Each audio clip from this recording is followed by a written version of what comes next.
How to create Google Sheets document on Google Drive. Hello guys, in today's video I'm going to show you how to create Google Sheets document on Google Drive easy and fast. So all what you have to do is go to googledrive.com and log into your account, and then this is the home page. As you can see, all what you have to do to create a Google Sheets document is by going here, click on this icon.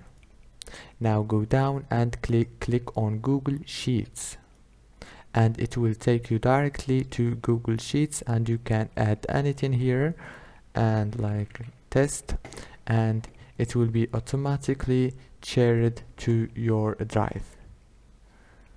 Easy and safe. Hope this video was helpful for you. Don't forget to like and subscribe, and thank you so much for watching this video until the end. See you later.